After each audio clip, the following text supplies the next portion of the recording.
Being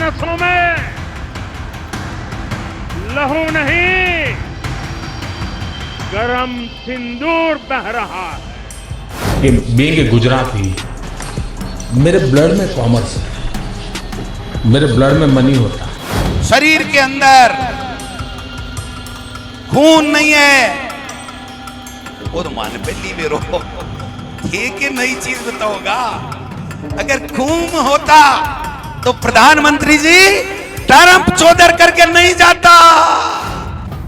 दोस्तों, मैंने एक दिन पहले ही आपसे कह दिया था कि जो ये ऑपरेशन सिंदूर का इस्तेमाल नरेंद्र मोदी साहब राजनीतिक तौर पर कर रहे हैं, अब ये लोग बर्दाश्त करने वाले नहीं हैं। 2 सर्जिकल स्ट्राइक के बाद जिस तरह से माहौल बनाया गया उसका वैसा ही असर पड़ा जैसा बीजेपी और मोदी जी चाहते थे। लेकिन अब ना बीजेपी की ये नीति काम कर पा रही है ना मोदी जी की। अब लोग सवाल पूछने लगे हैं कि ऑपरेशन सिंदूर जिसे सेना ने अंजाम दिया उसको जुमलेबाजी में लपेटकर जनता के सामने परोसने की जरूरत क्या है। हमें पता है हमारे देश की सेना ने पाकिस्तान को बर्बाद कर दिया। सवाल तो आपसे पहलगाम पर होगा। आज मैं आपको दिखा रहा हूं कि ऑपरेशन सिंदूर के तहत राजनीतिक बढ़त बनाना कैसे बीजेपी पर भारी पड़ गया। तो आज आपको दिखाऊंगा एक ऐसी खबर जो इस पूरे भाग दौड़ में कहीं खो गई थी, एक परिवार जो बर्बाद हो गया। नमस्कार, मैं हूं प्रज्वल गौतम और आप देख रहे हैं the live TV. The live TV, सच सबसे आगे। शुरुआत करने जा रहा हूं। पहले ये बयान वैसे आपने सुन रखा है लेकिन सुनना चाहिए फिर से। ये बयान आप सुनिएगा क्या कह रहे हैं। मोदी जी का बयान है, सुनिए। मोदी की नसों में लहू नहीं, गरम सिंदूर बह रहा है। अब लोग बड़े मजे लेने लगे हैं इसमें। नरेंद्र मोदी साहब ने खुद भी ट्वीट किया, पहले पढ़िए। जो सिंदूर मिटाने निकले थे उन्हें मिट्टी में मिलाया है। जो हिंदुस्तान का लहू बहाते हैं आज कतरे कतरे का हिसाब चुकाया है। ये शेरो शायरी करके ये पूरा माहौल क्रिएट करने की कोशिश कर रहे थे। मैं ये नहीं कह रहा कि इसका असर ही पड़ा, वहाँ लोग थोड़े मौजूद थे उन पर असर पड़ा, लेकिन इनकी खिल्ली अब ज़्यादा उड़ाई जा रही। कैसे, ज़रा मैं पहले दिखाता चलता हूँ। विक्रम, इनका खुद का @गोभी जी के नाम से है। मोदी की नसों में लहू नहीं मगर सिंदूर बह रहा है, जो ट्रंप का फोन आते ही ठंडा हो जाता है। लोग पूछेंगे भाई आप सवाल। मैंने कहा ना, ये वो दौर नहीं है कि हर बात पर मोदी मोदी हो जाने लगेगा। अब खत्म हो गया वो सब। वो सारा जो उत्साह तुम लेकर चलते थे ना अपनी बयानबाजी लफ्फाजियों से, अब कुछ नहीं। हो सकता है सुनने में थोड़ा बुरा लगे, लेकिन ये था दोस्तों। आपको याद होगा यही प्रज्वल गौतम और यही आपका चैनल था जब जिस तरह के हालात थे हम लगातार मोदी सरकार के साथ खड़े हुए थे। कोई सवाल नहीं था, किसी तरह का प्रश्न चिन्ह नहीं था। लेकिन आज पूछा जाएगा, वाकई पूछा जाएगा सरकार से कि शर्म आती है? शर्म आती है? इतनी सी भी शर्म बाकी है तुम लोगों में? एक तरफ एक आदमी, आपके यहां का मंत्री, बिगड़ैल और बदजुबान और बदतमीज मंत्री, वो क्या करता है? वो कर्नल सूफिया कुरैशी के बारे में गंदी और घिनौनी टिप्पणी करता है। आप कार्रवाई नहीं करते और दूसरी जगह आप चेहरा मोहरा बनाकर केवल नौटंकी करते हो। इसे नौटंकी करार दिया जाएगा। जो सियासी पद पर सबसे सर्वोच्च पद पर बैठा हुआ इंसान कर रहा है, उसकी खिल्ली उड़ाई जा रही है। देखिए, सुरेंद्र राजपूत कह रहे हैं, मेरे प्यारे अंधभक्तों, क्या आज से आप सबकी रगों में भी गर्म सिंदूर बहने लगा है या अपने माता पिता का रक्त बह रहा है? ये अब लोग अलग अलग तरह से सवाल पूछेंगे। है कांग्रेस के तो पूछ रहे हैं। देखिए, हितेंद्र पिठारिया भी है, इन्होंने एक ट्वीट किया है। क्या किया है पहले सुनिए। बीइंग गुजराती, मेरे ब्लड में कॉमर्स है, मेरे ब्लड में मनी होता है। कभी व्यापार, कभी सिंदूर, कभी ये आदमी, देखिए सोचिए, ये वक्त देखते ही कैसे भावनाओं के साथ खेल सकता है। ये स्थिति है, भावनाओं के साथ खेलना ना। आपको वहां जाना है, गुजराती हूं, व्यापार मेरे रगों में दौड़ रहा है, फिर वहां सिंदूर मेरे, गर्म सिंदूर मेरे रगों में दौड़ रहा है। ये क्या है? ये जो काम आपको दिया गया, जो जिम्मेदारी आपको सौंपी गई, उसको छोड़कर सारी बातें लफ्फाजी के अलावा कोई काम है? कोई काम है? आप सोचिए एक इंसान कितना ज्यादा आत्ममुग्ध हो सकता है कि अपने नाम की खुद की माला जपे। मैंने दिखाया था ना अपने पूरे भाषण में, इन्होंने मोदी मोदी मोदी मोदी इतनी बार मोदी कहा दोस्तों, यकीन मान के चला उस सामने तालियां बजनी बंद हो गई थी। कोई ताली भी नहीं बजा रहा था कि मोदी अंदर बाहर से शांत आत्मा रखता है, अंदर से बहुत गर्म है, बाहर से लगता है कुछ नहीं कहता, लेकिन अपने आप अपनी तारीफ मैं कहता हूं शर्म आती है, सुनने वाले भी अब शर्माते हैं मोदी जी अब आपको, आपकी अपनी पार्टी के लोग भी दिन भर मोदी मोदी अपने नाम का, कोई नहीं करना करता अब कोई नहीं है आपसे खुश।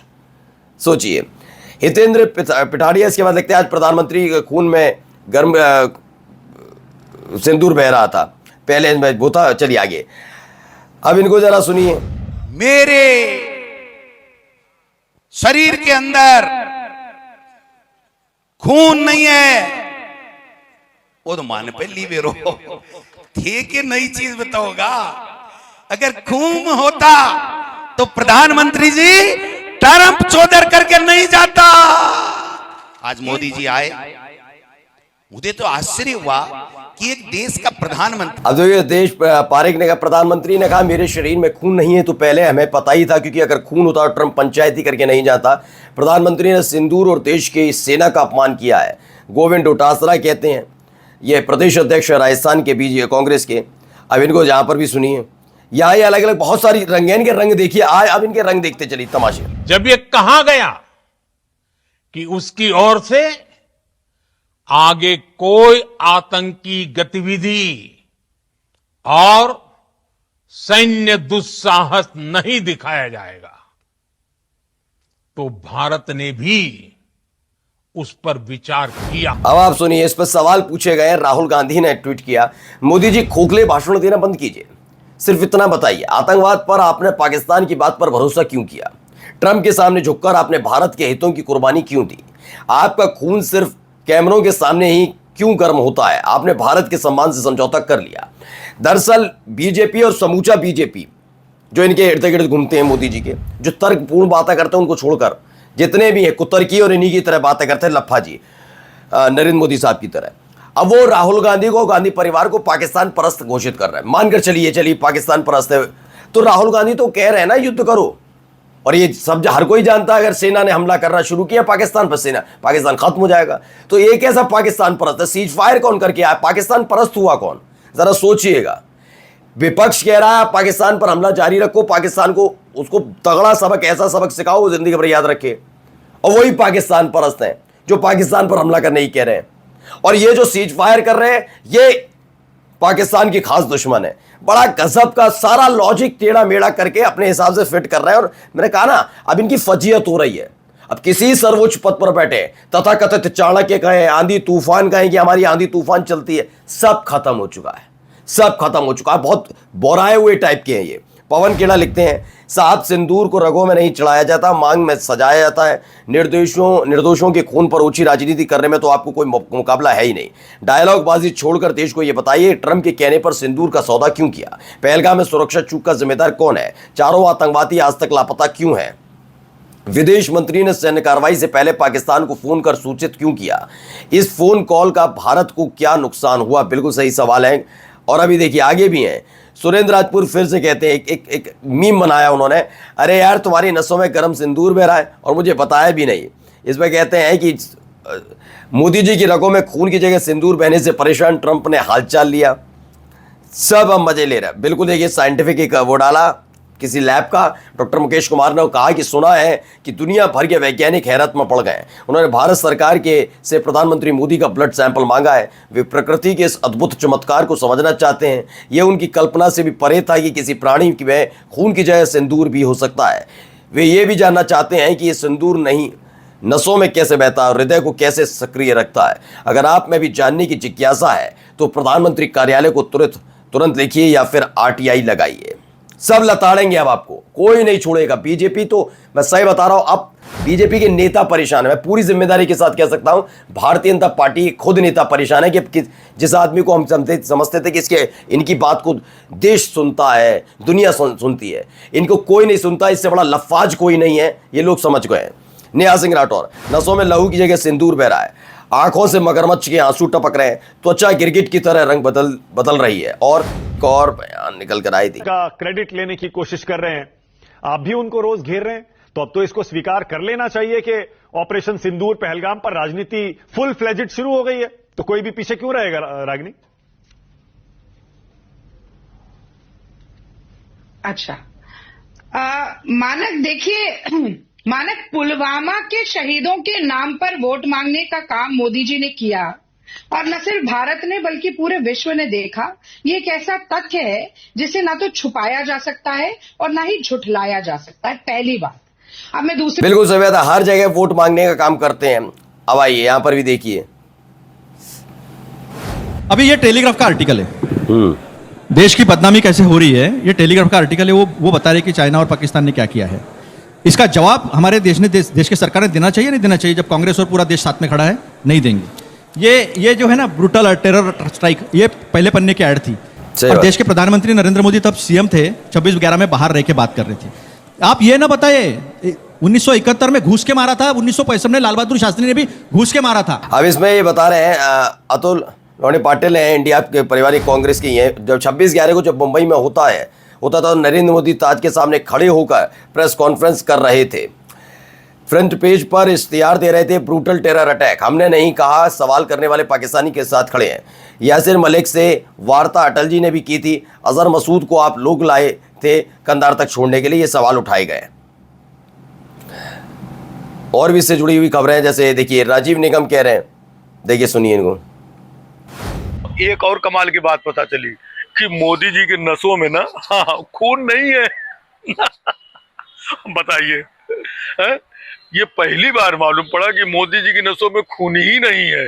हाँ, ये भी बात मोदी जी ने जो है छुपा के रखी थी देशवासियों से। तो हर कोई अपने अपने तरीके से मजे ले रहा था कि अब कर रहे हैं, काम ही ऐसे किया बार बार।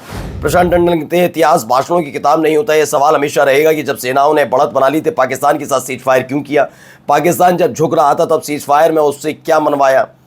भारत से पहले डोनाल्ड ट्रंप ने सीज फायर का ऐलान कैसे किया? ये तमाम सवाल पूछे जाएंगे।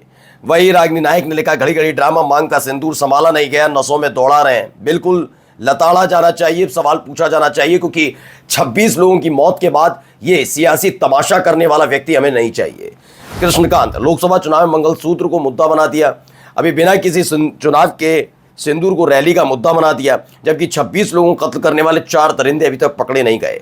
जो युद्ध भारत ने शुरू किया उसके विराम की घोषणा अमेरिका ने की, फिर भी शेखी बघार रहे हैं। शर्म है थोड़ी सी, जिस व्यक्ति के लिए राष्ट्रीय सुरक्षा महज चुनावी जुमला हो, उससे क्या उम्मीद कर सकते हैं? बिल्कुल सही बात है। अब आइए, वायरस बाबा नाम का एक ट्विटर हैंडल, उसने लिखा, AIIMS new Delhi blood test report, ये मीम टाइप का बनाया है। नंदू भाई 74 साल के मेल हैं, सब कुछ लेकर हीमोग्लोबिन वगैरह सब कुछ, ब्लड ग्रुप क्या है? सिंदूर।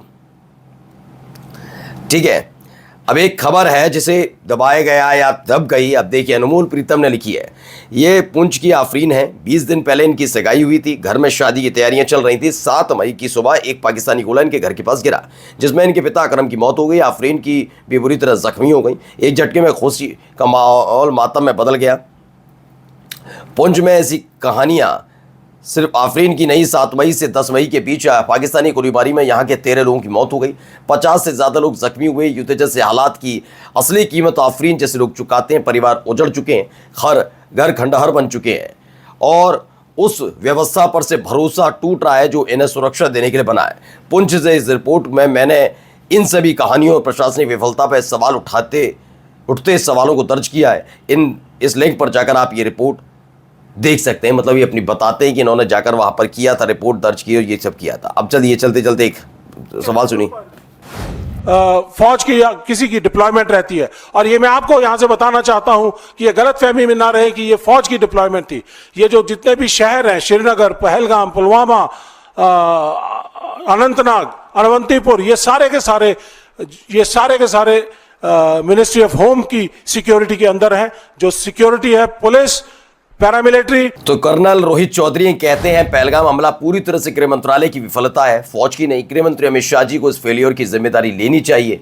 जैसे हमेशा हर चीज की जिम्मेदारी अच्छे काम की मोदी और शाह लेते रहे, वैसे इस बात की जिम्मेदारी लेनी चाहिए ना। लेकिन कहां लेंगे? तमाशा करने से फुर्सत हो तब ना। नमस्कार। द लाइव टीवी, सच सबसे आगे।